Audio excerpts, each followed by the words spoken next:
President Abdur কি বলে Ebrahim Raisi মারা গেছে। আর সর্বোচ্চ নেতা বর্তমানে খামিনি। এর আগে ছিল যিনি, তার নাম ছিল আয়াতুল্লাহ খমিনি।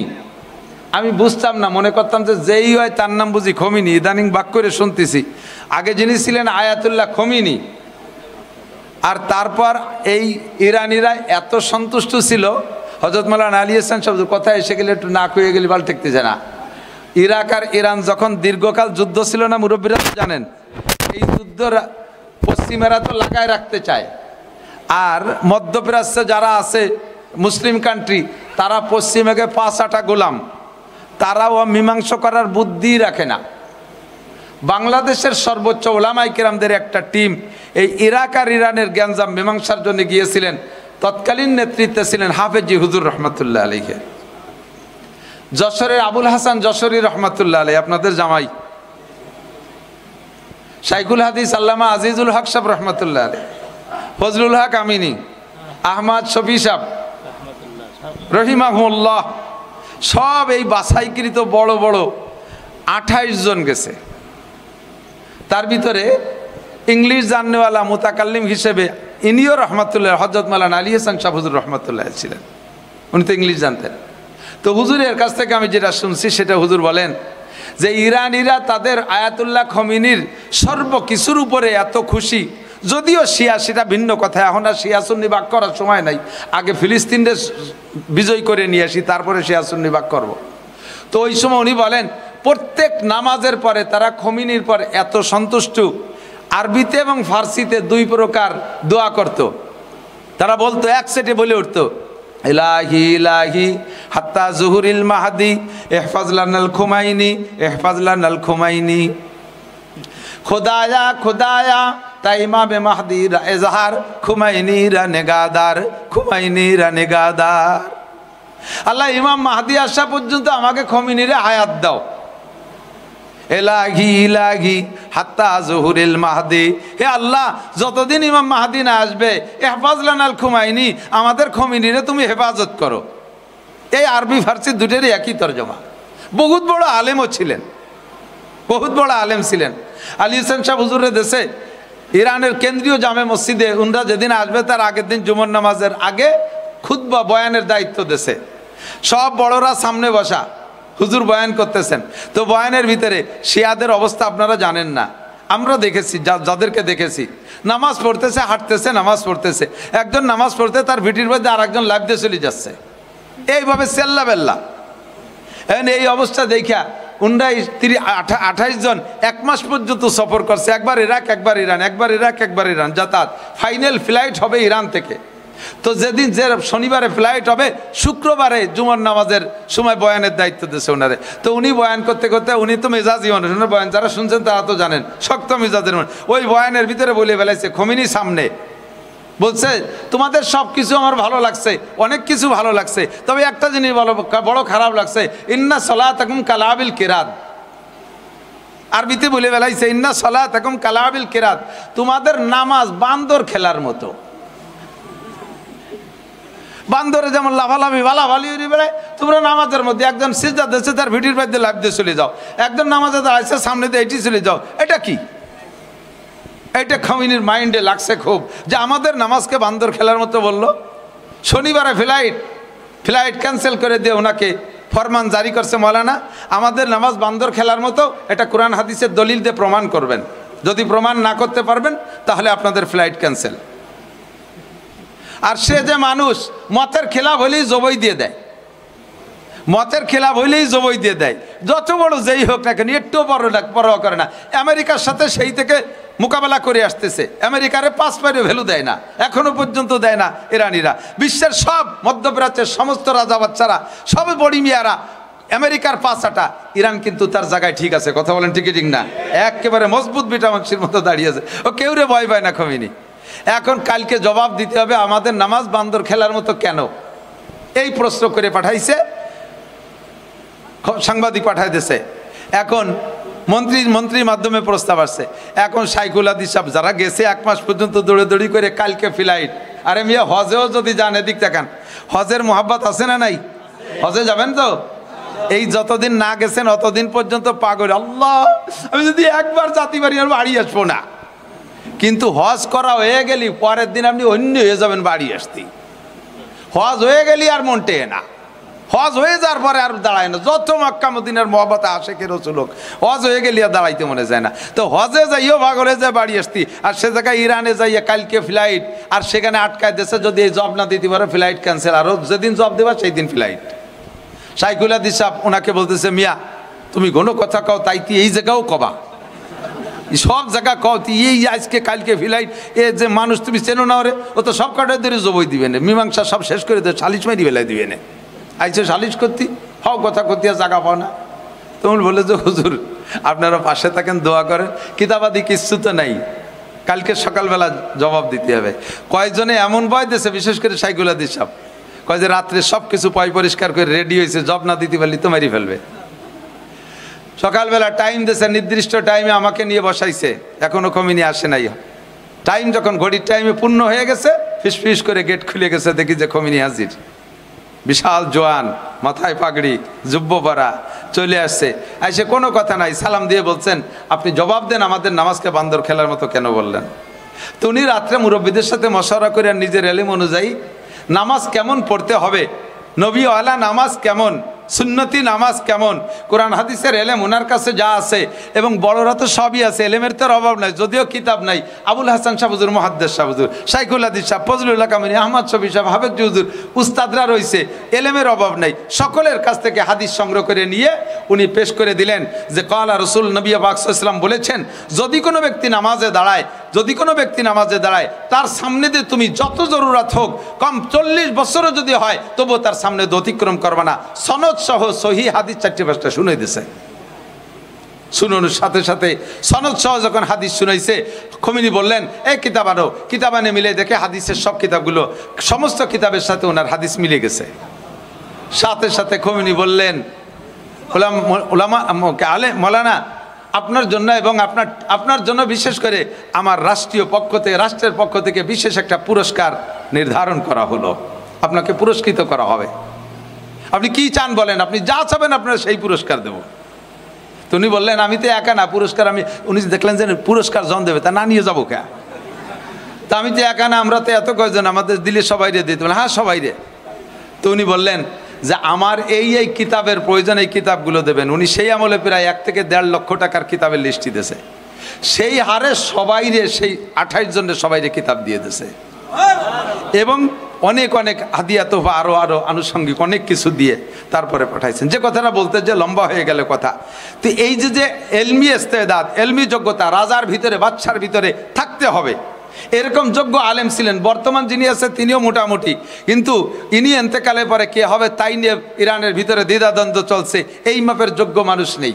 তো সাহাবায়ে কিরামরা যেই লোকটারে প্রেসিডেন্ট নির্বাচন করছে, ওই লোকটা কি খমিনির ছোট না বড়?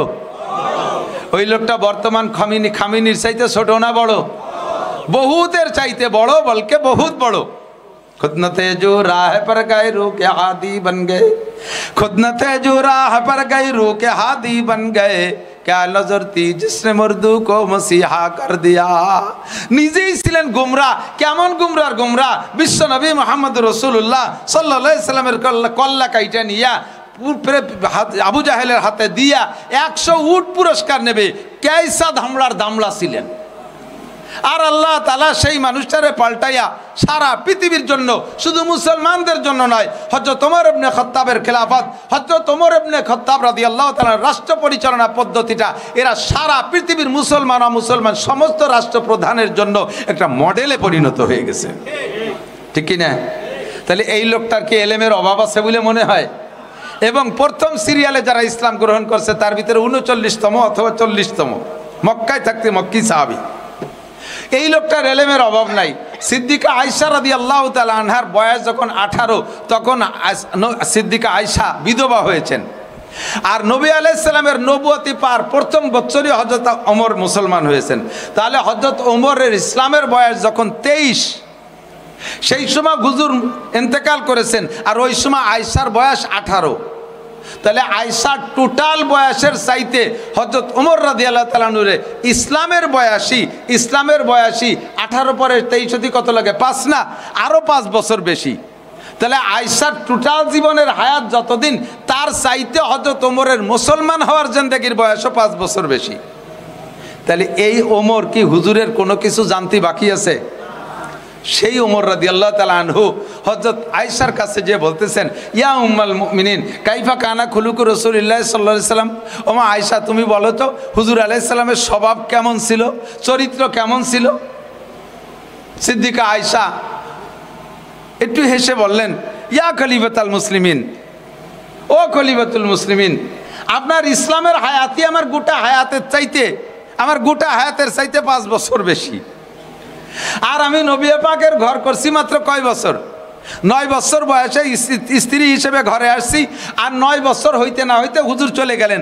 আমি নবীকে বুঝের সাথে পাইছি মাত্র 9টা বছর, তাও 9 বছর বয়সী মেয়ে আমি নবীর স্ত্রী হয়ে আসছি। এই 18 বছর বয়সে তো মানুষের বিয়ে হয়, আর বাংলাদেশে তো তাও হয় না। 20তে বুড়ি নয়, 20-এর আগে। আরে এই হাদিস জানেন না? 20তে বুড়ি নয়, 20-এর আগে। তাহলে আয়েশা বাংলাদেশের বয়সের বিয়ের বয়সের মাপের চাইতেও 2 বছর আগেই সে বিধবা হয়ে গেছে। তাহলে আমি একটুক মানুষ কি জানি নবীর আখলাক, আর আপনি আমার কাছে জিজ্ঞেস করতেছেন? কারণ না মা তুমি বলো। কেন জিজ্ঞেস করেন? কয় যে এই জন্য জিজ্ঞেস করি যে মানুষের স্বভাব 2 রকম হয়, পুরুষের স্বভাব দ্বিমুখী হয়, 2 রকম হয়। হাদিসের ভিতরে আছে 11 বিবির একটা গল্প আছে তিরমিজি শরীফের ভিতরে, বিভিন্ন হাদিসের কিতাবের মধ্যে আছে। তো তিরমিজি শরীফের ভিতরে বিশেষ উল্লেখ করে পড়ানো হয়। তো এই 11 বিবির হাদিসের ভিতরে মানে 11 জন হুজুর আলাইহিস সালাম গল্পটা শুনেছেন যে বিগত সময় 11 জন মহিলা এক জায়গায় বসে একটা মজলিস করছে। এই মহিলারা একে অপরের জিজ্ঞেস করতেছে, তোমার স্বামী কেমন, তোমার স্বামী কেমন, তোমার স্বামী কেমন। যার যার স্বামী যেমন সে সেই রকম বয়ান করতেছে। যে একজন বলতে জাউজি আসান্নাক, আমার স্বামী এটা উটাক্কা। আসান্নাক মানে আমাকে গ্রাম্য বাংলায় কোনো উটাক্কা কই যে 1.5 দেড়িয়ে লম্বা, গলা শূন্য, মাথা ছোট, ভাষায় গোষ্ঠ নাই, এইরকম। আর একজনকে আমার স্বামী এমন, সে বাইরে যখন ইজা খারাজা ফাহিদা ওয়াইজা দাখালা আসিদা, সে বাইরে যখন যায় তখন তার অবস্থা সিংহের মতো, ঘরে যখন আসে চিতেবাঘের মতো মানে চিতেবাঘে ঘুম বেশি, আইসে আর লেত্রায় ভেত্রায় ঘুমায় থাকে। আমার কি দরকার কিচ্ছু শোনে টোনে না।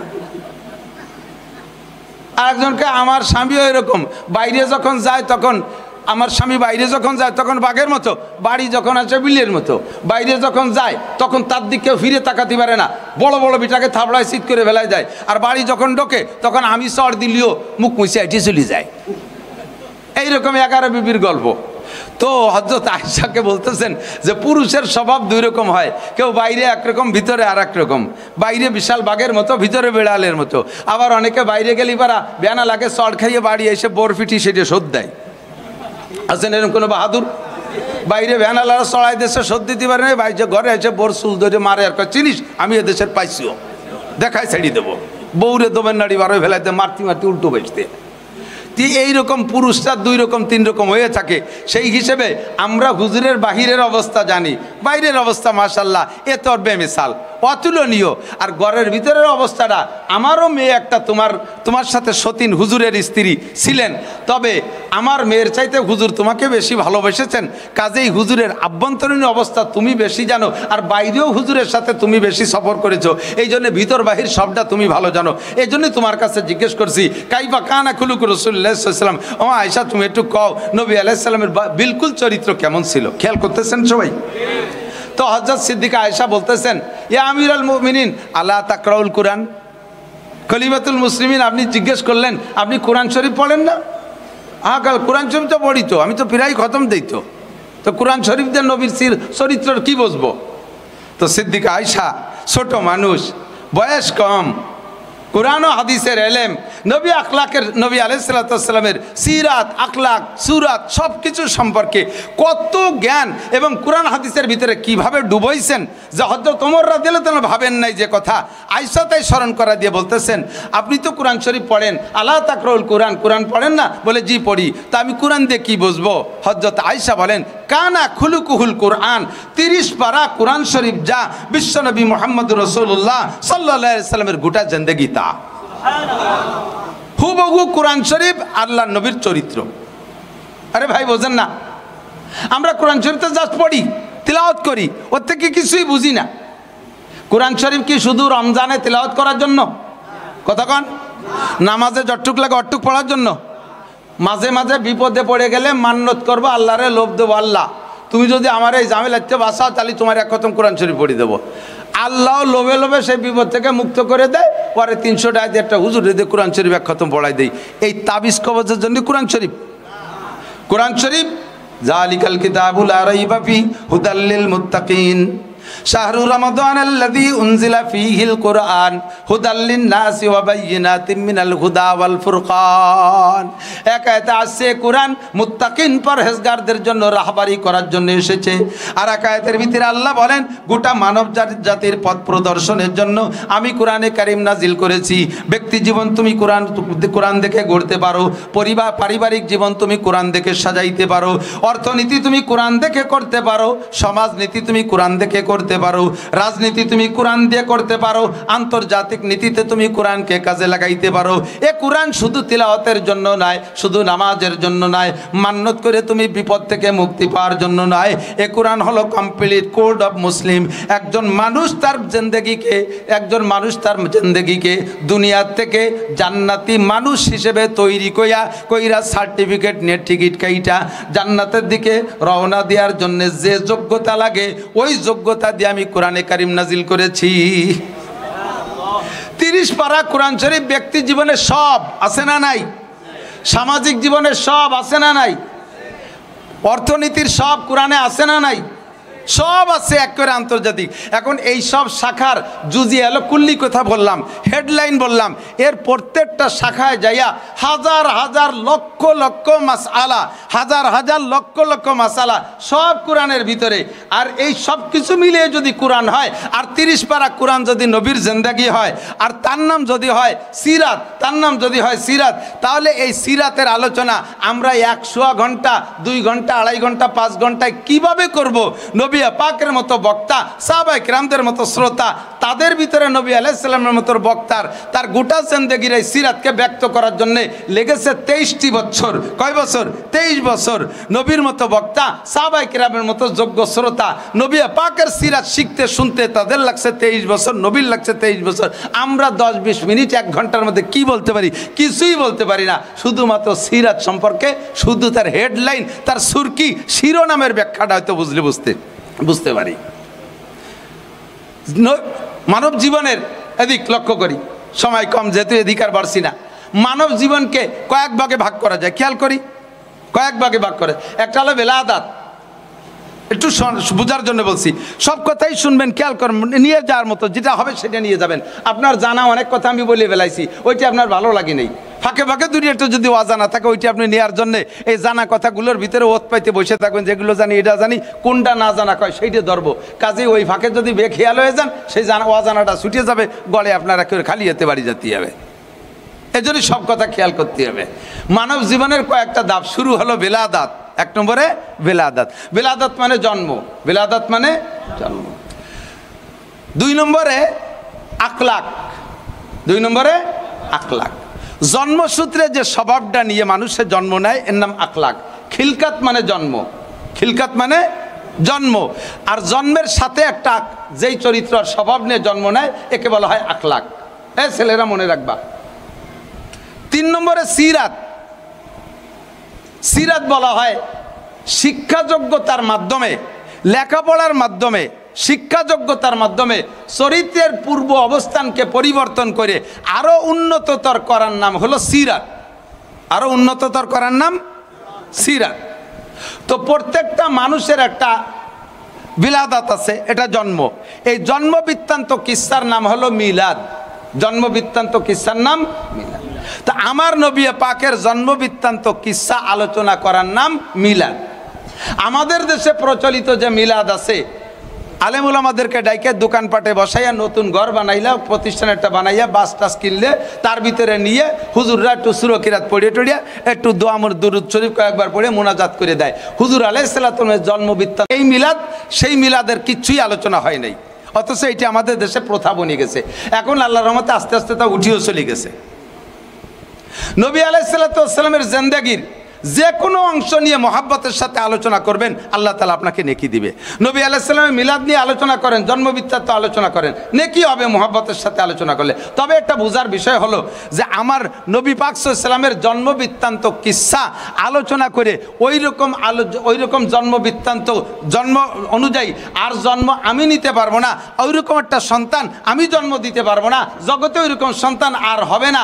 শুধু মহাব্বতের সাথে আলোচনা করা ছাড়া ওখান থেকে আমার আর কোনো নগদ ফায়দা নাই। কথা বলেন ঠিক কি ঠিক না? আমি যত আলোচনা করি ওই রকম একটা সন্তানকে আমি জন্ম দিতে পারবো? আমি নিজেকে আর একবার ওইরকম হয়ে আসতে পারবো না। এটা জাস্ট আলোচনার ভিতরে শেষ। 2 নম্বর আখলাক, খিলকাত মানে জন্ম। তো খিলকাত জন্মসূত্রে যেই স্বভাব পায় একে বলা হয় আখলাক। এইটা শুধু মানুষ না, প্রত্যেকটা প্রাণীর মধ্যে থাকে। দেখেন মুরগির বাচ্চা ডিমির থেকে বেরোইয়া, মুরগির বাচ্চা ডিমির থেকে বেরোইয়া 1, 2, 3 মাস পর্যন্ত দুধ খায় না খুদ খায়? কথা কয় না? দুধ খায়, খুদ খায়। ওই ডিমির থেকে বের হয়েই খুদ খাতে হবে। খুদ খাওয়ার যে নিয়ম ওইটি ওরে শিখিয়ে দিল কিনা? বলবেন যে ওর মা সাথে থাকে, গ্রাম্য মুরগি ওর মা সাথে, তো গ্রাম্য পাবলিক মুরগির মা সাথে থেকে তারে খুদ খাওয়া শিখিয়ে দেয়। পোলট্রি মুরগির মা কিনা? ওর ডিমিতে হুটার পর ওরে খুদ খাওয়া শিখে এলো কিনা? এটা হলো খিলকাত, এটা জন্মসূত্রের স্বভাব, ঠিক না? ছাগলের বাচ্চা জন্মের পরে দুধ খায়, দুধ খাওয়ার ভিতরে তো খাইতে হলে খালি চাটলি হয়ে যায়, কিন্তু চাটার ফাঁকে ফাঁকে ছাগলের বাচ্চা গরুর বাচ্চা দেখবেন চাটার ফাঁকে ফাঁকে থনে মুখ দিয়ে ধাক্কা মারে না, গুঁতো দেয়। এই গুঁতো দিয়াটা শিয়ে লোকেরা চাটপি যা খাইয়ে যা, গুঁতো দিলি পানায় পেটের মধ্যে দুধ আসে। এইটা আল্লাহ তাআলার জন্মসূত্রে শিক্ষা দিয়েছে। এটার নাম হলো আখলাক। এটার নাম কি? এরকম বলতে গেলে রাতভর বলা যাবে। প্রত্যেক প্রাণীর পার্সোনাল আখলাক আছে। তো মানুষেরও আখলাক আছে। যে জাতের মানুষ, যে এলাকার মানুষ, সেই এলাকার মানুষের সেই রকম আখলাক। তো সারা দুনিয়ার সমস্ত মানুষের আখলাকের ভিতরে আমার নবী পাক, আমার নবী, আপনার নবী, বিশ্ব নবী মুহাম্মদুর রাসূলুল্লাহ সাল্লাল্লাহু আলাইহি সাল্লামের জন্মসূত্রের যে আখলাকটা, এটাও সর্বশ্রেষ্ঠ আখলাক। এত ভালো আখলাকের সন্তান জগতে আর কখনো জন্ম নেয়নি। ঠিক কি ঠিক না? আল্লাহ পাক রব্বুল আলামিন এই জন্মসূত্রের আখলাকের প্রশংসা করে কুরআন শরীফে নিজেই বলেন, ওয়া ইন্নাকা লাআলা খুলুকিন আযীম। জন্মসূত্রে আপনার চরিত্র সর্বোত্তম চরিত্র। নবুয়তি পাওয়ার আগ পর্যন্ত, কুরআনি ইলম পাওয়ার আগ পর্যন্ত, জিবরিল আলাইহিস সালামের আগমনের আগ পর্যন্ত 40টা বছর নবী পাকের জিন্দেগীর 40টা বছর, বেশিরভাগ টাইম গেলে কি বলে 3 ভাগের 2 ভাগ টাইম চলে গেছে 40 বছর। এই 40 বছর কোনো কুরআন হাদিস পড়েন নাই, কোনো কিতাব পড়েন নাই, কোনো দুনিয়ার পণ্ডিতের কাছে লেখাপড়া শেখে নাই, কোনো স্কুল কলেজ মাদ্রাসায় পড়ে নাই। অথচ এই 40 বছরের চরিত্রের উপরে গোটা আরবের মানুষ, সারা আরবের মানুষ, কাফের মুশরিক সকলে মিলে প্রশংসা করছে কি করে নাই? ভক্ত ছিল কি ছিল না? আমার নবীর এই 40 বছরের হায়াতি প্রশংসিত হায়াত। একেবারে জন্মের পরে 3 মাসে বাচ্চা মা হালিমাতু সাদিয়া রাদিয়াল্লাহু তাআলা আনহা নিয়ে গেছেন। দেখেন জন্মসূত্রে কেমন একটা চরিত্রের অধিকারী। মা হালিমাতু সাদিয়া নিয়ে গেছেন তায়েফে। এবছরও গিয়েছিলাম আলহামদুলিল্লাহ। যারা হজে যান তারা ইদানিং যাওয়ার সুযোগ পাচ্ছেন। মাঝে 10, 15, 20 বছর পর্যন্ত তায়েফে যাওয়ার অনুমতি ছিল না, ইদানিং অনুমতি হয়েছে, তায়েফে যায় হাজী সাহেবরা।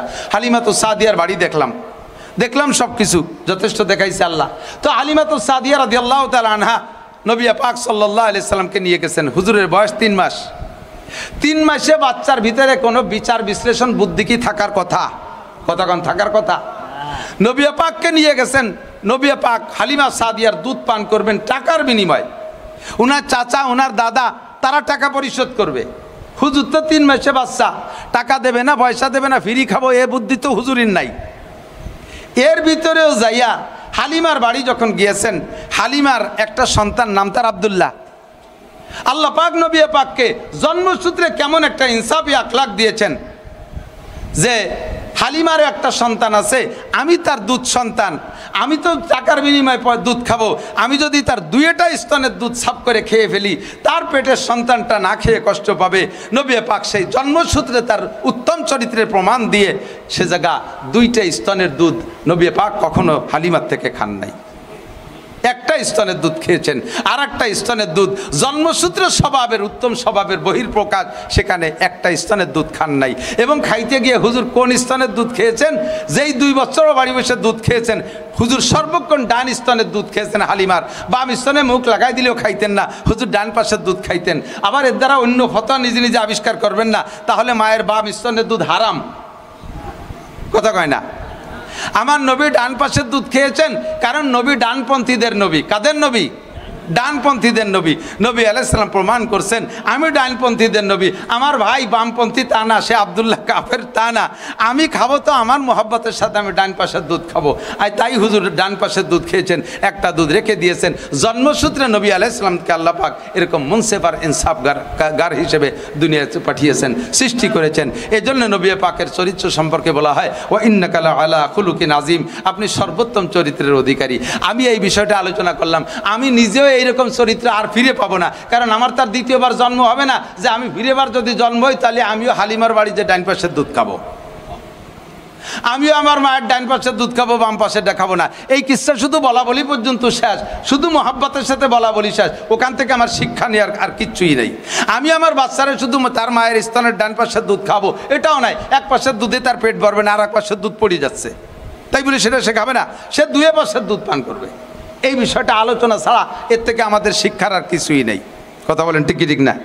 সিরাত যেটা, সেটার থেকে আমাদের শিক্ষার বিষয় আছে। নবী পাকের সিরাত কত সুন্দর। সিরাত বলা হয় শিক্ষার মাধ্যমে যেই যোগ্যতা অর্জন করে তাকে বলা হয় সিরাত। নবী আলাইহিস সালাতু ওয়াস সালাম নবুয়তি পেয়েছেন 40 বছর বয়সে। এই 40 বছরের থেকে নিয়ে 63 বছর বয়স পর্যন্ত কোরআন থেকে যেই শিক্ষা পেয়েছেন, জিবরিলের মাধ্যমে শিক্ষা পেয়েছেন, আল্লাহ পাক সরাসরি শিক্ষা দিয়েছেন ওহির মাধ্যমে, আর সে আজিমে নিয়ে এই শিক্ষা থেকে যেই শিক্ষা অর্জন করেছেন তার নাম হলো সিরাত। তার নাম কি? সিরাত। এবার সিরাত এবং আখলাক দুইটা শব্দকে একটা অপরের জায়গায় ব্যবহার করা যায়, একটাকে অপরের জায়গায় ব্যবহার করা যায়। কখনো সিরাতের স্থানে আখলাক, কখনো আখলাকের স্থানে সিরাত। নবী পাককে আল্লাহ পাক রব্বুল আলামিন এভাবে পাল্টাই পুল্টোয় শব্দ ব্যবহার করেছেন। নবী আলাইহিস সালাতু ওয়াস সালাম নবুয়তি পার কয়েক বছর পরে, সম্ভবত 8 বছর পরে আল্লাহ পাক রব্বুল আলামিনের পক্ষ থেকে জিজ্ঞাসা হয়েছে, দোস্ত আপনি সব জায়গা গেছেন, আখলাকের একটু প্রশংসা করে কিছু আমল বলে শেষ করব। আপনি সব জায়গায় যতটুকু সম্ভব গিয়েছেন, কোন কোন জায়গা গেছেন দাওয়াতের জন্য? জি আল্লাহ এখানে গেছি, ওখানে গেছি, জেদ্দা গেছি, অমুক জায়গা গেছি, সমুক জায়গা গেছি। আল্লাহ বললেন আপনি তায়েফে গিয়েছিলেন, মামবাড়ির দেশে, যেখান থেকে দুধ খেয়ে বড় হয়েছেন, যেটা আপনার মামা বাড়ির দেশ, গিয়েছেন তায়েফে? কয় না, আমি তো তায়েফে যাইনি। কয় তায়েফে যাবেন কবে? জি আল্লাহ যাবো, আপনি যখন হুকুম করেন। আল্লাহ বললেন কালই যাবা, দেরি করার দরকার নেই, সময় কম। বাস ঠেলিয়ে দিয়ে দাঁড় করে রাখা লাগবে। বছরের শেষ হতে হতে আল্লাহ কি দুর্বল হয়ে যায়, 3 দিক দিয়ে বাস বাঁধে আল্লাহরে ঠেলে রাখা লাগে। আল্লাহর কি রং আছে, বছরের শেষে উঠা যায়। আল্লাহ কয় সিবগাতাল্লাহি ওয়া মান আহসানু মিনাল্লাহি সিবগা। আরে তোদের দুনিয়ার মূর্তিদের রং আছে, ওই রং বছরের শেষ হতে হতে থাকে না, মিস্টেরিয়ানের রং দেয়া লাগে। সিবগাতাল্লাহি ওয়া মান আহসানু মিনাল্লাহি সিবগা। আমি আল্লাহর রং আছে, তবে আমার রং ওঠে না। আমার রং কেমন তা তোরা জানিস না। আমাকে এক বাক্যে বিশ্বাস কর, কামা হুয়া, ওই আল্লাহকে বিশ্বাস করি যেমন আল্লাহ তেমনই। বলেন যেমন আল্লাহ তেমনই। তার কোনো রূপরেখা আমার জানার দরকার আছে? আছে। আল্লাহর আব্বা কিরা জানার দরকার আছে? আল্লাহর মা কিরা জানার দরকার আছে? আল্লাহর সৃষ্টিকর্তাকে জানার দরকার আছে? আরে আমার সৃষ্টিকর্তা আল্লাহ, তাই আমি জানলেই যথেষ্ট। আমার আল্লাহর সৃষ্টিকর্তা জানার দরকার আমার নাই, ঠিক কি না? আল্লাহ পাক রব্বুল আলামিন আমাদেরকে দুনিয়ায় পাঠিয়েছেন, আমাদেরকে জান্নাত থেকে পাঠাইছে। আব্বাজির বাড়ি জান্নাত, মার বাড়িও জান্নাত। বাপের সূত্রে যে সম্পদ পায়, সম্পদের নাম হলো পৈতৃক সম্পদ, নাকি বলেন? আর মাম বাড়ির থেকে, নানা বাড়ির থেকে মায়ের সূত্রে যে সম্পদ পায় তার কয় মাতুল সত্য, ঠিক কি ঠিক না? তাহলে আব্বাজির বাড়িও জান্নাত, মার বাড়িও জান্নাত, আমাদের পৈতৃক সম্পদও জান্নাত, মাতুল সত্য জান্নাত। আর পৈতৃক সত্য আর মাতুল সত্য উভয়টারই ওয়ারিস হয় সন্তানরা। কাজে আমাদের মূল বাড়ি কোথায়? কোথায়? জান্নাতে, ঠিক কি না? এই জান্নাতে যাওয়ার জন্য আল্লাহ পাক রব্বুল আলামিন দুনিয়ার থেকে জান্নাত কামাই করে নেওয়ার জন্য আমাদেরকে পরামর্শ দিয়েছে। দুনিয়ার থেকে কামাই করে, ভাই আমার দিক তাকান, দুনিয়ার থেকে কামাই করে নিতে হবে।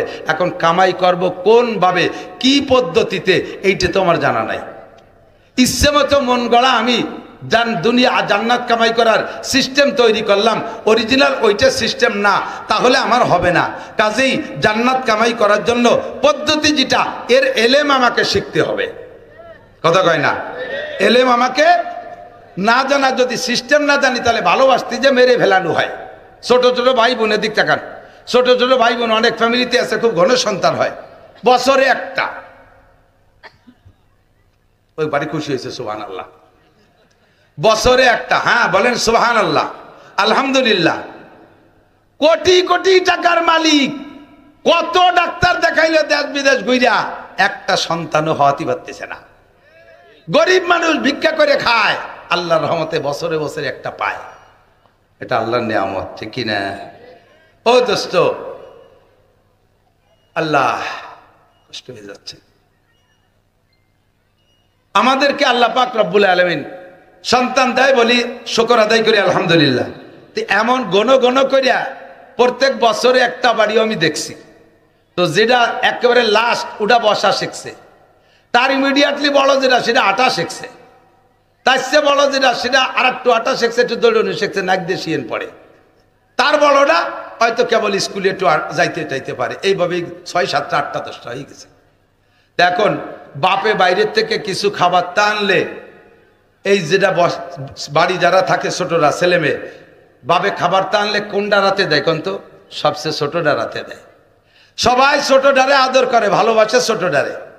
তো ছোটটারে যে কোলে করে, বাপের খাবারটা ছোটটা রাতে দেশে যে কোলে করে বাকপালি সে একটু পায়। এই জন্যে বাপে যখন কিছু খাবার তাইনে ছোটটারে দেয়, তাহলে ওই ছোটটারে কোলে করার জন্য 2 নম্বরটা 3 নম্বরটা 4 নম্বরটা কাড়াকাড়ি করে, যে যেদিন বাগে পায় কোলে নিয়ে তার সাথে সেও খায়। কিন্তু ওর ইমিডিয়েটলি বড় যেটা আটা শিখছে, সে তো ছোটটারে কোলে উঠতে পারে না, এই জন্য সে তেমন বাগে পায় না। এখন ও চিন্তা আসছে, বুঝে শুনে, যে তারই আমি ওর একটু কোলে আর শিখি। এখন দুটাই এত ঘন ঘন বাচ্চা হলে কিন্তু পেট বড় হয়ে যায়, হাসাই গোস্ত নাই, গলা শূন্য, পেট বড়। এখন ওই বসাটারও পেট বড়, আটাটারও পেট বড়। তো ওই কেবল যেটা হাঁটতে পারে, সে বসাটারে কোলে করতে গেছে, মোহাব্বত করে ভালোবাসে কোলে করতে, আর নিজের ছোট ভাই কোলে করতে গেছে। তো ও কোলে কিভাবে করবো? তো সবে মাত্র হাঁটতে পারে, আর বসাটার গায়ে ফিরে 7, 8, 10 কেজি ওজন, বড় এক পেট, খায় একেবারে গাদাইয়া, সে তারে কিভাবে করে? তো কোলে করতে যাইয়া ওর গলা টলা জড়াই ধরে বুহির সাথে এরম চিবিয়ে ধরছে, চিবে ধরে আটা দেশে, ওদিকে পাও পাততলে পড়ে গেছে। একদিকে গলা চিবে ধরা, আর একদিকে পাও পাততলে। এইরকম যদি 2-3 মিনিট আটে, তাহলে ওটা মরবে না? এরা কি মারার জন্য কোলে করছে না ভালোবাসার জন্যে? ভালোবাসার জন্য কোলে করছে, কিন্তু ভালোবাসার বয়সও হয় নাই, আর কোলে করার সিস্টেমও সে জানে না। এই জন্য ভালোবাসতে যে তারে গলা টিপে মারা হবে। কথা কোন ঠিক না?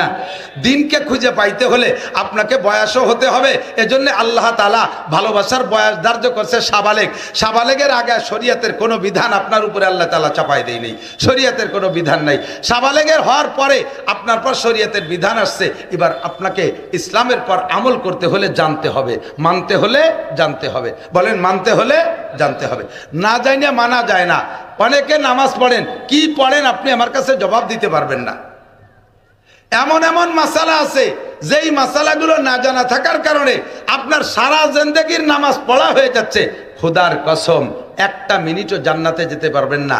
নামাজ টোটাল না পড়লে এক ওয়াক্তের বিনিময়ে যেমন 200 কোটি, আরো 30 কোটি, আরো 40, খেয়াল করে নাই। আবার বলি, এক ওয়াক্ত যদি নামাজ মোটেই না পড়েন, তার বিনিময় খোদার কসম একটা গুনাহ হবে না। আবারও বোঝে নাই, খেয়াল করে নাই। নামাজ না পড়লে কোনো গুনাহ, নামাজ না পড়লে কি হবে না? সাহস পাচ্ছে না কোথায়? আমি বলে দিছি যে, তো আমার সাথে বলেন, নামাজ না পড়লে কোনো গুনাহ হবে না। আবার বলে হবে। রোজা না রাখলেও কোনো গুনাহ হবে না। হজ ফরজ হয়েছে, না করলে কোনো গুনাহ হবে না। জাকাত ফরজ হয়েছে, না দিলি কোনো গুনাহ হবে না। তাই তো জাকাত দেবো কি? নামাজ না পড়লে যদি গুনাহ নাই তা পড়বো কে? এই শীতকালে নামাজটা হুজুর ভরি জানেন না কি ছেলা? রাতে ফজরের সময় উঠাও যেমন কঠিন, ঠান্ডা পানিতে অজু বানানো তো হাত পা ভেঙে দিয়েছে, প্যারালাইসিস হয়ে যায়। আর সে নামাজ না পড়লে যদি গুনাহ নয় তা ভরবো কে? বুঝলেন না কি হয় তাই শুনে নেন। নামাজ না পড়লে একটা গুনাহ হয় না। আবার একটু বুঝই কই, একটা বিড়ি খালি একটা কবিরা গুনাহ, মুখে 1000 দাঁড়িয়ে আছে একবার কাটিয়ে ফেললে 1000 কবিরা গুনাহ, একটা মিথ্যা কথা বললে একটা কবিরা গুনাহ, একবার জিনা করলে একটা কবিরা গুনাহ, এক গ্লাস মদ খাইলে একটা কবিরা গুনাহ। এক ওয়াক্ত নামাজ ছাড়লে কয়টা কবিরা গুনাহ কেউ বলতে পারবেন না। কি হয় কি তাই? এক ওয়াক্ত নামাজ ছেড়ে দিলে একটাও সগীরা কবিরা গুনাহ হয় না। হয় হলো নামাজ ছুটে গেলে আপনার নামে বরাদ্দ করা আছে 230 কোটি 40 লক্ষ বছর জাহান্নামে পুড়তে হবে, গুনাহ হবে না একটাও।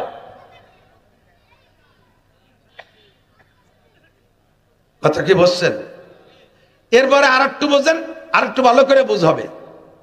জিনা করছেন তওবা করছেন মাপ, চুরি করছেন তওবা করছেন মাপ, বিড়ি খাইছেন তওবা করছেন মাপ, বেপরদা করছেন তওবা করছেন মাপ, গাঁজা খাইছেন তওবা করছেন মাপ।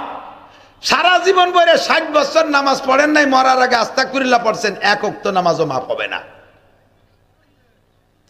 সারা জীবন ভরে রোজা রাখেন নাই, মরার আগে আস্তাগফিরুল্লাহকে রোজার থেকে তওবা করছেন, ক্ষমা হবে না, রোজার শাস্তি আপনাকে খাটতে হবে।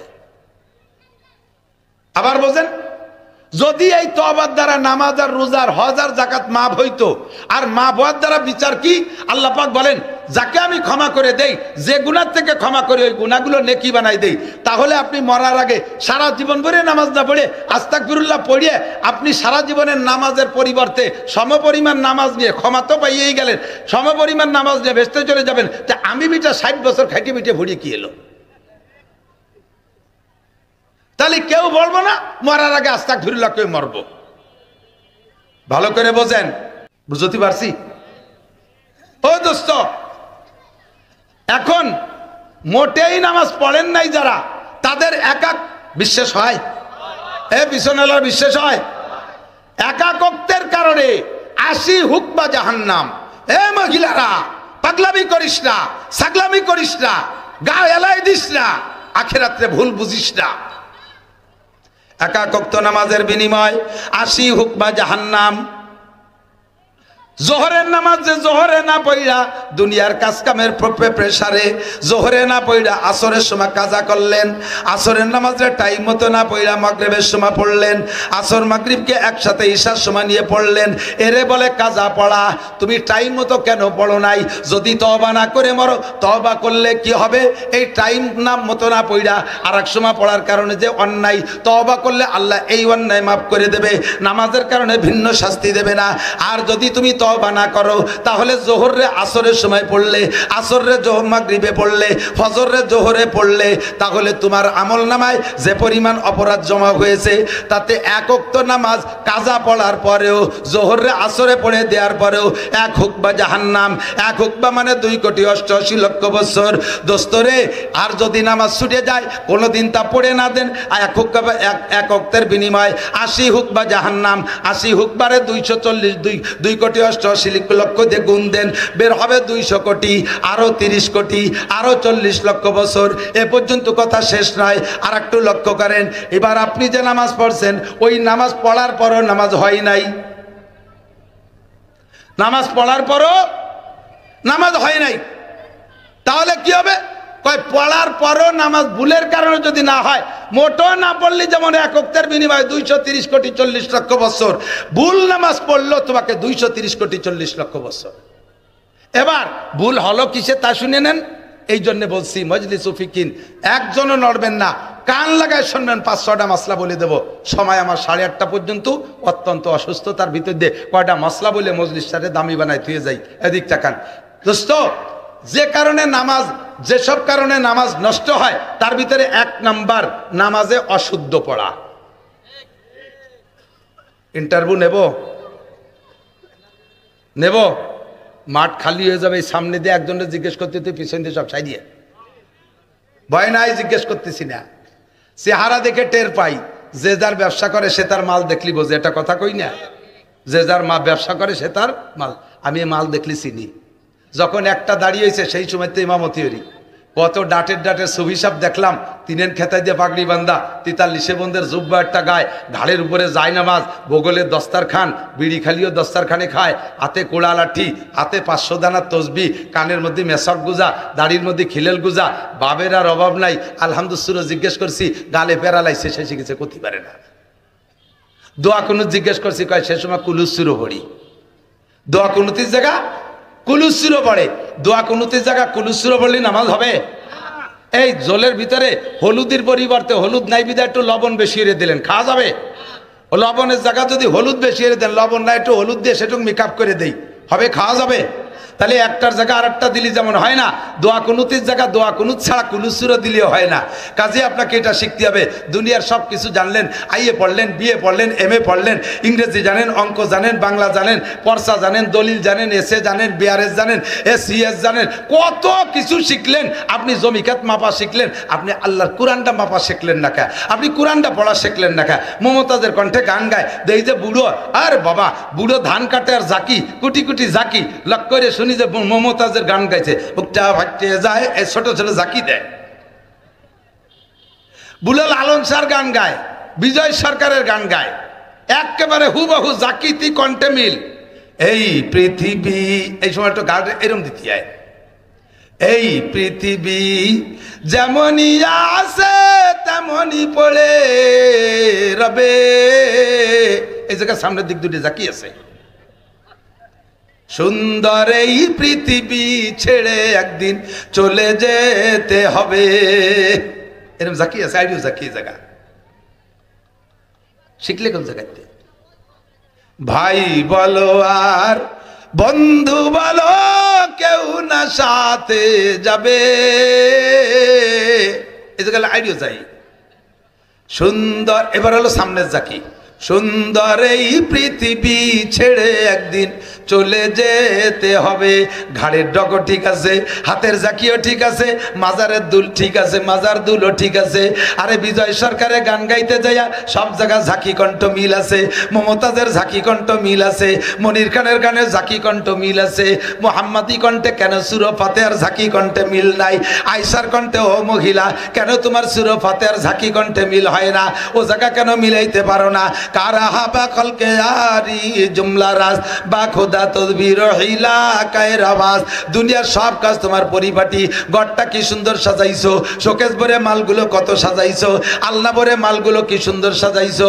আরে তোমার ঘরের ফার্নিচার গুলো কত সুন্দর, দোকানের মাল কি সুন্দর পটিপাটি পরিপাটি। প্যান্টটা কোনো দিন না ধুয়ে পরো না, জাঙ্গিটা কোনো দিন না ধুয়ে পরো না। আরে শার্টটা কোনো দিন আয়রন ছাড়া ব্যবহার করো না, খেতা পর্যন্ত আয়রন করে গায়ে দাও। তোমার এগুলো সব এত সুন্দর, সুরো ফাতেহারে কেন আয়রন করো না? কুলুসুরে কেন সাজায় রাখো না? আত্তাহিয়াতুরে কেন সাজাও না? কোনটা কোন জায়গা পড়তে হবে এটা কেন তুমি জানো না? ভালো করে জেনে নাও। কুল হাল ইয়াস্তাবিল্লাযীনা ইয়ালামুনা ওয়াল্লাযীনা লা ইয়ালামুন। শিক্ষিত লোক আর অশিক্ষিত লোক জীবনে কোনোদিন সমান হইতে পারে না। কথা বলেন ঠিক কি ঠিক না? জাননেওয়ালা বা না জাননেওয়ালা কোনোদিন সমান হইতে পারে না। আল্লাহ কাজ জাননেওয়ালা হয়ে আসো। মানতে হলে জানতে হয়, মানতে হলে জানতে হয়। শরীয়তের বিধান মানতে হলে আগে আপনাকে জানতে হবে। নামাজ সংগঠিত হইতে, এই নামাজ সংগঠিত হইতে 3 প্রকারের মাসালা। কয়? সবাই একটু কইতে হবে আমার সাথে।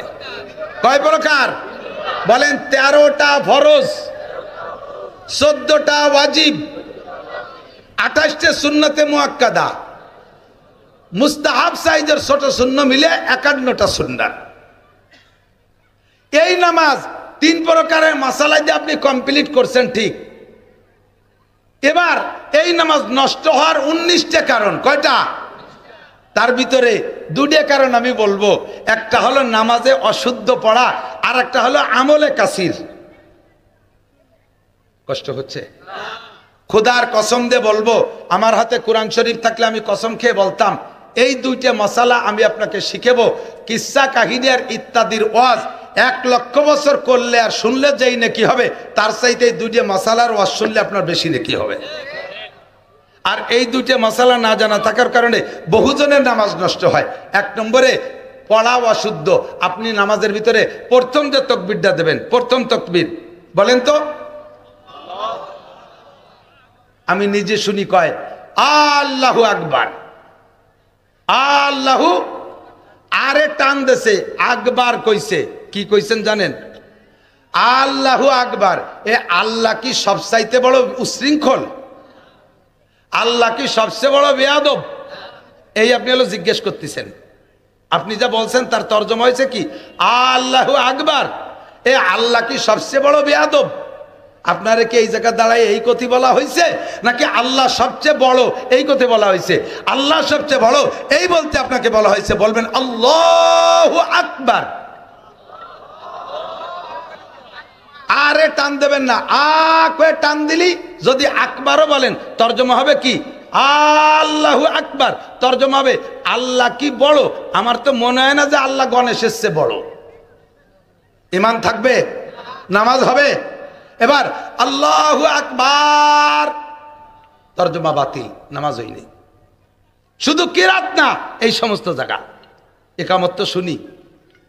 আর আজান দেওয়ার জন্য দাঁতে দাঁড় দিয়ে ঠোঁটে লিপস্টিক মাখায় ঘরে আজান দেবে। আজানের কসু শেখে নাই কোনোদিন, জীবনে কোনোদিন শুদ্ধ করে আজান শিখবে না। আবার আজানটা দেবে, একামতটা দেবে, শুদ্ধ কেউ দিলি কয় আপনি কি এই মসজিদের মুসল্লি নাকি, আপনি কি মুয়াজ্জিন নাকি, আমি এই জায়গা 30 বছর মুয়াজ্জিনি করি। তুমি তো 30 বছর আকাম করো দাঁড়ায় দাঁড়াইয়া। তুমি 30 বছর এই জায়গায় দাঁড়ায় দাঁড়ায় আকাম করছো, আজকে একটা কাম করে দিলাম তাই তোমার খারাপ ঠেকতেছে। একামত শুদ্ধ না করে কখনো দিতে যাবেন না। মসজিদের ইমাম সাহেব কিরাত ভালো করে শুদ্ধ না করে ইমামতি করতে যাবেন না। আপনার অশুদ্ধ কিরাতের কারণে আপনার নামাজ হয় নাই, পিছনে যত মুসল্লি আছে কের নামাজ হয় নাই। কিয়ামতের ময়দানে এই মাদারীপুর এলাকার, মকসেদপুর এলাকার বিদেশি টাকা খাইয়ে খাইয়ে পেটটা তো ভালোই মোটা বানাইছেন, পেটের মধ্যে ফেরেশতারা হাত ঢুকাই দিয়ে বের করে কয় টাকা খাইছেন। দেশের মানুষের ভুল নামাজ পড়াই দিয়ে টাকা খাইছেন আপনি। নামাজটাকে শুদ্ধ করেন। ইমাম সাহেব যাদের কিরাত গলত আছে তাড়াতাড়ি কিরাত শুদ্ধ করে আসেন। 1 নম্বরে তকবীরে তাহরিমা, এখানে শুদ্ধ হতে হবে। এইটা আর আরেকটা মাসালা এই জায়গা থেকে শুনে নেন, এদিক তাকান। প্রথম ইমাম সাহেব যে তকবীর বলে ওই তকবীরের সাথে আপনিও তকবীর বলবেন। অনেকে আছে মুখ বন্ধ রে খালি হাত কানে দেয়।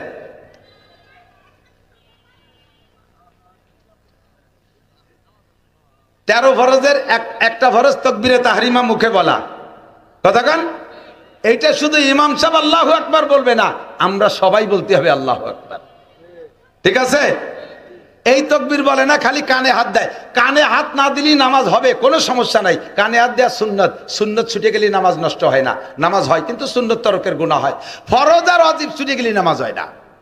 কাজেই আপনাকে এই ফরজ তকবীরটা, এরপরে উঠতে বসতে যে তকবীরগুলো এগুলো বলা সুন্নাত। না বললে নামাজ হয়ে যাবে, বললে নামাজ পূর্ণ হবে।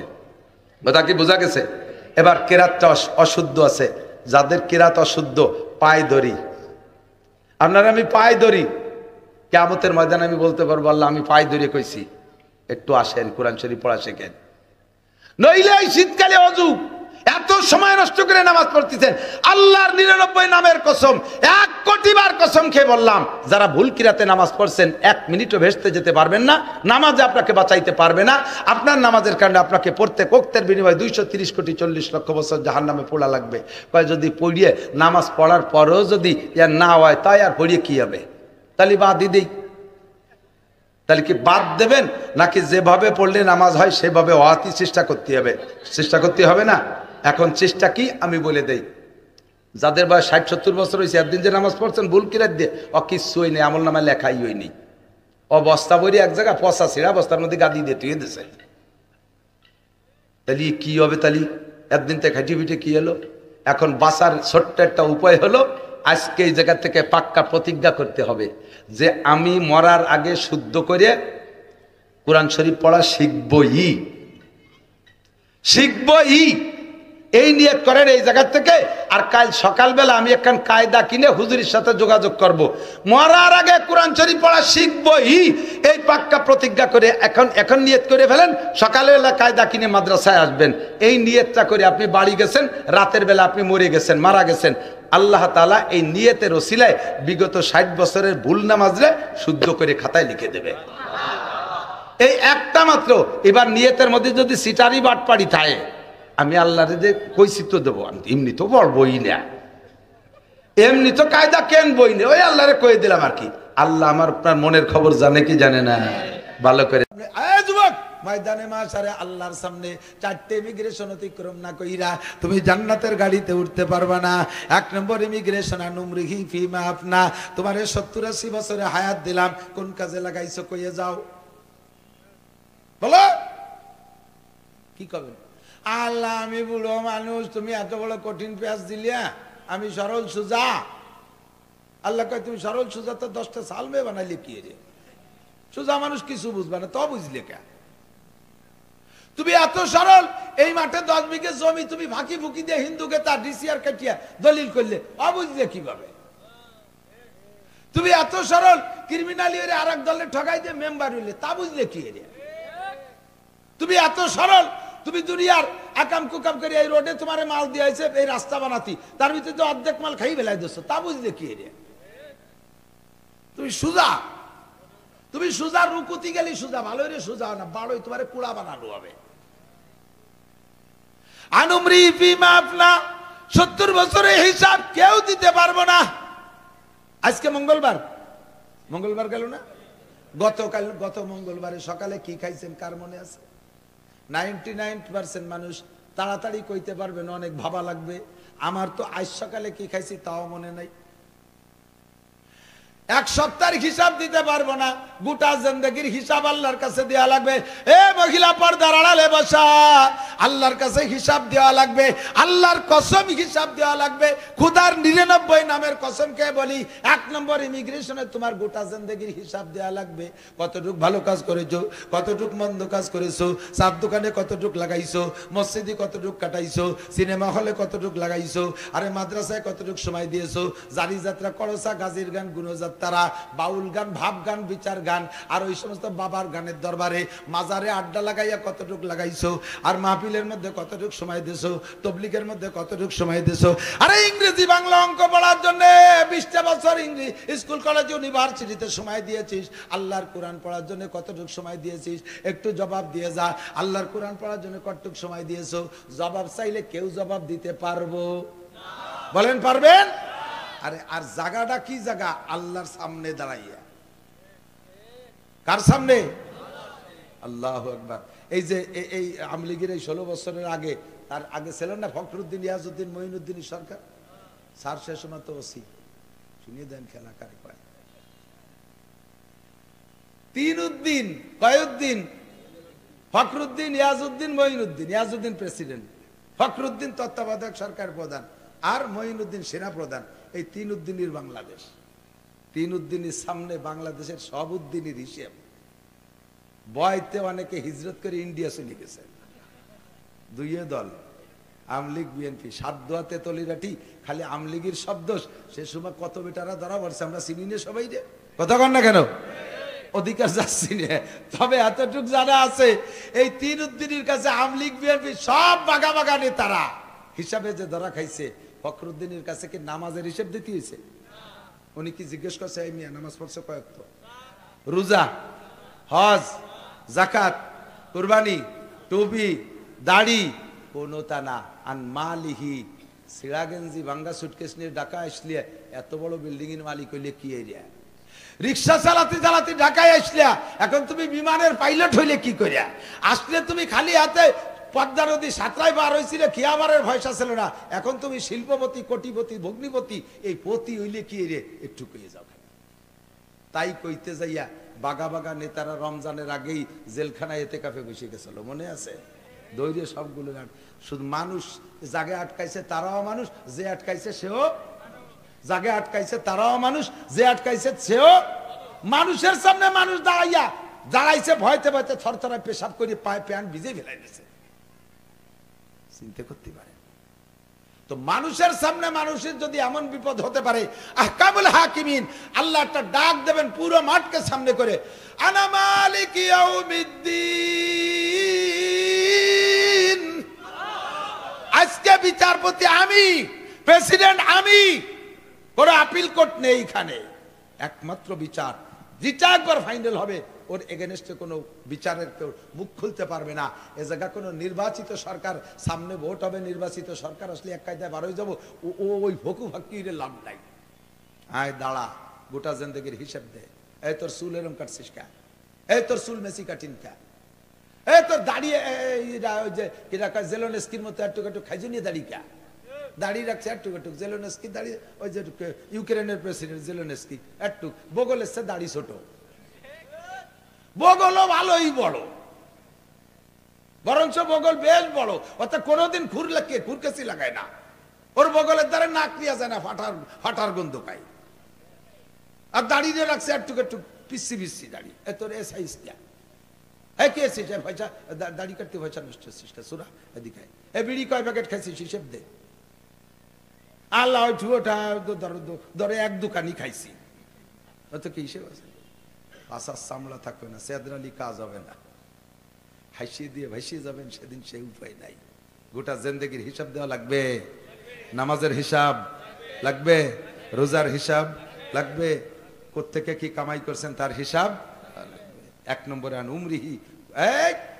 গোটা জিন্দেগির হিসাব দেওয়া লাগবে 2 নম্বর আমার যুবকরা ও যুবক বুড়োর কাছে ওই হিসাব না যুবকের কাছে যেই হিসাব যৌবনকালটা একটা আলাদা আলাদা জিন্দেগি যৌবনকালে যা সম্ভব বৃদ্ধ হয়ে গেলে তা সম্ভব এই ইমিগ্রেশন 2 নম্বর ইমিগ্রেশন যুবক তুমি ইচ্ছা করলে বাইসাইকেল চালাইয়া গতকালকে যে ঢাকায় সম্মেলন হয়েছে এখান থেকে বাইসাইকেল চালায় ঢাকার সম্মেলনে শরীক হতে পারতা কতক্ষণ ঠিক না আর বুড়োকে যদি হেলিকপ্টারে নেও তাও কয় বাবা হেলিকপ্টারে কি পেশাবখানা আছে কারণ এই ডায়াবেটিস 10 মিনিট পর পর পেশাব করা লাগে মাঝে যদি ঢাকা যাওয়ার আগে একবার পেশাব আসে হেলিকপ্টারের মধ্যে কি পেশাবখানা আছে জিজ্ঞেস করে ওঠা লাগে কোনো মতো যাইতে রাজি না ঠিক না বিশ্ব ইজতেমা হবে 10, 11, 12 জানুয়ারি বাইসাইকেল চালায় যুবক তুমি ভাঙ্গার থেকে চলে যেতে পারবা চরমুনার মাহফিল হবে ফাল্গুন মাসে অগ্রহায়ণ মাসে ইচ্ছা করলে তুমি এখান থেকে বাইসাইকেল চালায় চলে যেতে পারবা ইচ্ছা করলে পায়ে হেঁটে চরমুনায় চলে যেতে পারবা আর বুড়ো হয়ে গেলে 80 বছরে বুড়ো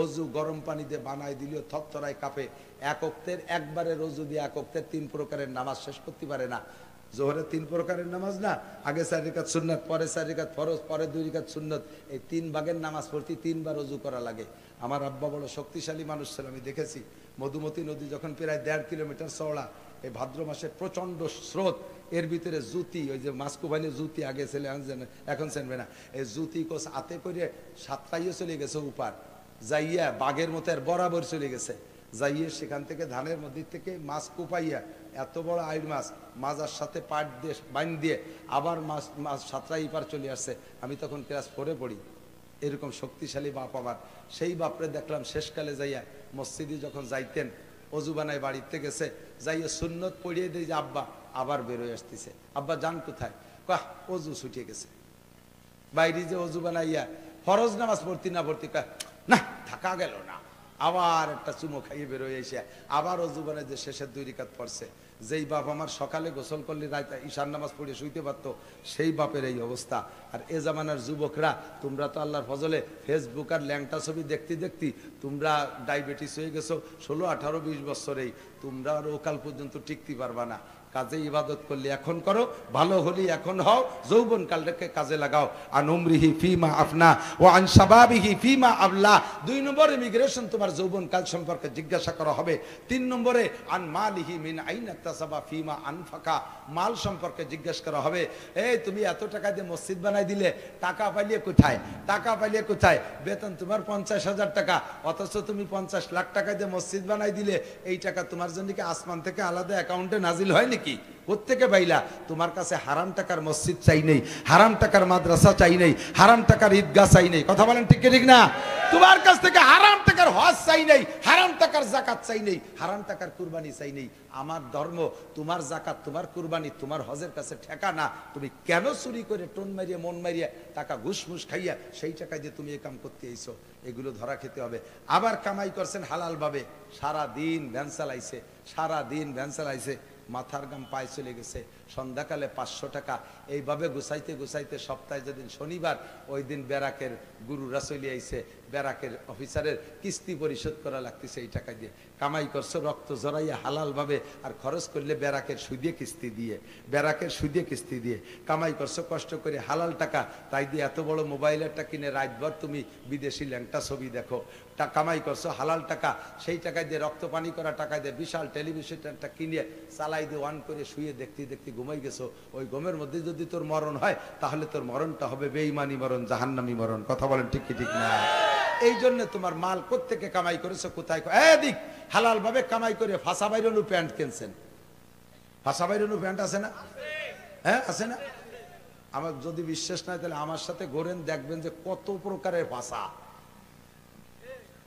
পাশা কত প্রকার, খালি দেখবেন গাড়িতে বসে বসে। প্যান্ট একটা পারছে জ্যাকটুক বেরোয় গেছে, ভ্যানের পর বসে যাইছে, ভ্যানে যাচ্ছে। আমার ড্রাইভার সেদিন কেউ দেন কায়দা দেন, আমি তো তুই দেখ, আমি দেখতে না, ও দেখলি তো কবিরা গুনাহ। যদি পায়খানা করে দেয় ভ্যানে একটু মাখাবে না, ভাষা বার হয়ে গেছে নিচে, প্যান্টে তো মাখাবেই না। টাকাটা কামাই করছে হালাল ভাবে, কষ্ট করে ভ্যান চালায়, তাই দিয়ে একটা ল্যাংটা ভ্যান কিনছো। টাকা কামাই করছো কষ্ট করে হালাল টাকা, বেতনের টাকা দিয়ে বউরে শাড়ি কিনে দেছো, তাই দিয়ে বউর গা গেরে না, বউরে পোশাক দেছো, তাই দিয়ে গা গেরে না। কামাই করছো হালাল ভাবে, খরচ করছো হারাম ভাবে। 3 নম্বর ইমিগ্রেশন। 4 নম্বর ইমিগ্রেশন হলো তোমাকে জিজ্ঞেস করা হবে মাজা আমিলা বিমা আলিমা, কোনো কথায় নেকা শাস্তি পারবেন না। আল্লাহ এটা শুনি নেই, ওটা শুনি নেই, এটা জানি না, ওটা জানি না। আল্লাহর রহমতে কৌশল করিয়ে একেবারে ওয়াজ টেনে মরা পর্যন্ত মানব জীবনে শরীয়তের বিধান যা যা আছে আমি খুঁটে খুঁটে আমার বয়ানের মধ্যে সব বলছি। আমার ওয়াজগুলো ইউটিউব থেকে নামায় শুনবেন ইনশাআল্লাহ। গোটা জিন্দেগিতে যা লাগবে, জন্মের সময় কি, পেটে থাকতে কি, বিয়ে কি, প্রথম রাত্রে বোর সাথে কেমন আচরণ করতে হবে, তারপরে কি করতে হবে, এ সব করতে করতে করতে করতেই লাস্টে প্রেসিডেন্ট প্রধানমন্ত্রী কিভাবে বেসতে যেতে পারবে, দোজখে যেতে পারবে, সব আমি ফাইনাল খেলা দিয়ে দিছি, কিচ্ছু বাকি রাখি নেই। কাজে ও জায়গা কইতে পার না এটা জানি না, ওটা জানি না, হুজুর রাজে খালি গাল গপ করে উঠে চলে গেছে, আমাকে কিছু শিয়েই নেই। এই নেকামি করলে নাকটা ভাঙিয়ে ফেলাই দেবে, খড়ম দিয়ে বড় ইয়ে। সোরা শুনিস নেই আবার, এখন যা শুনছিস তারপর আমল করছিস, কটুক তাই কম। এই নামাজের কথা শুনছিস? হ্যাঁ কই চলো তো, সুর নাই চলে গেছে, কই চলো তো হুজুর, না ওই সময় আমি বাদাম খাচ্ছিলাম। তোর বাদাম দেবো আজ আনতে যায় বাংলা। আল্লাহ হেফাজত করে বলেন আমি। সংক্ষেপ কথা হলো ভয়ও দিতে হবে, সাহসও দিতে হবে। তো সারা জিন্দেগিতে যত গুনাহ করবেন ওই ইমিগ্রেশনে ধরা পড়া লাগবে না, একটা ব্যবস্থা আছে। আল্লাহ পাক রব্বুল আলামিন বলেন তুমি খালি ভয় দেশে একটু সাহস দাও, বান্দাকে বলে দাও ইনতাজতানিবু কাবায়ের। গুনাহ 2 প্রকার, জোরে বলেন কয় প্রকার? বড় গুনাহ আর ছোট গুনাহ। বড় গুনাহ আর ছোট গুনাহ। বড় গুনাহরে কয় কবিরা গুনাহ, ছোট গুনাহরে কয় সগীরা গুনাহ। তো আল্লাহ তাআলা বলেন ইনতাজতানিবু কাবায়ের। বান্দা তুমি নিজে, তোমার একটা দায়িত্ব আছে, তোমার দায়িত্ব দিয়ে যদি তুমি কবিরা গুনাহগুলোর থেকে বাঁচতে পারো, এদিক তোমার দায়িত্ব দিয়ে তুমি কবিরা গুনাহগুলোর থেকে বাঁচবা। নুকাফির আনকুম সাইয়্যাতিকুম, আমি তোমার জীবনের সমস্ত সগীরা গুনাহ মাফ করে দেব। এর জন্য তওবা করা লাগবে না। এদিক সগীরা গুনাহ থেকে মাফ চাওয়ার জন্য তওবা করা লাগবে না। আমি আল্লাহ তাআলা যেহেতু তোমার আদ্য বানাইছি, তোমারে বেচতে দেব, এই জন্য আমি দায়িত্ব নিয়েছি সগীরা গুনাহগুলো আমি মাফ করে দেব। এখন আমি আল্লাহরে বুঝই করলাম যে আল্লাহ একটু উল্টোই নাও, কবিরা গুনার দায়িত্বটা তুমি নাও, সগীরা গুনাহগুলোর দায়িত্ব আমি নেই। তুমি কবিরা গুনাহ মাফ করে দাও, সগীরা গুনাহতে আমরা বাঁচতেছি। আল্লাহ কয় তোমার যেমন বুদ্ধি তুমি সেইরকম প্রস্তাব দেছো। কবিরা গুনাহ মানে বড় বড় গুনাহ যা চোখের সামনে দেখা যায়, বোঝা যায়, ওর থেকে বাঁচা সহজ। এত বড় একটা সাপ, 5 হাতি একটা সাপ, কামড় দিতে গেলে ফনা তোলে না, শব্দ ফস করে একটা শব্দ হয় না? তো সাপটা বড় হলে চোখে পড়ে, ফস করে শব্দ করলে শব্দটা বড় হয়, কানে আসে, লাফ দিয়ে জাম করে আপনি আত্মরক্ষা করতে পারেন। কিন্তু এতটুকু একটা সাপ বা জাঙ্গির মধ্যে ফেসায় থাকতে পারে, ওর কোনো হোশ ফাঁস নাই, মারিয়ে দিলি তো মরে যেতে হবে। ও জুতোর মধ্যে ঢুকতে পারে, ও চেনা যায় না, বোঝা যায় না, ওই যাতে আঙ্গুলির মাথায় মারিয়ে দিলে মরে যাবেন। কতক্ষণ বালিশের মধ্যে ডুয়ে বসে রয়েছে, জানেন না, হোশ ফাঁস কিচ্ছু নাই, কোন ভাগ দিয়ে কেঁচোর মতো বাড়াই কানের গোড়ায় মারিয়ে দিচ্ছে, আপনি মরে যাবেন। বড় সাপে কামড়ালিও মরে, ছোট সাপে কামড়ালিও মরে, একে টাইমে মরে, কোনো পার্থক্য নাই। তবে বড় সাপের থেকে আত্মরক্ষা করা সহজ। দেখতেছি, বুঝতেছি তার শব্দ, লাফ দিয়ে সরে গেলাম। আল্লাহ কয় কবিরা গুনাহ দেখা যায়, বোঝা যায়, তুমি দেখে লাফ দিয়ে সরে যেতে পারো, কিন্তু সগীরা গুনাহ টের পাবা না। কোন ফাঁকে হয়ে যাচ্ছে, কোন ফাঁকে সগীরা গুনাহ হয়ে যাচ্ছে টের পাবা না। ওর কামড় কিন্তু একই বিষ, একই পরিমাণ জাহান্নাম। একটা কবিরা গুনায় 7000 বছর জাহান্নাম, একটা সগীরা গুনায় 7000 বছর জাহান্নাম। বিচার আমার একই, তবে কবিরা গুনাহ থেকে বাঁচা সহজ, সগীরা গুনাহ থেকে বাঁচা কঠিন। কাজেই আমি দায়িত্ব নিছি সগীরা গুনাহ যেগুলো টের পাও না, ফাঁকে ফাঁকে হয়ে যায়, ও আমি মাফ করে দেব।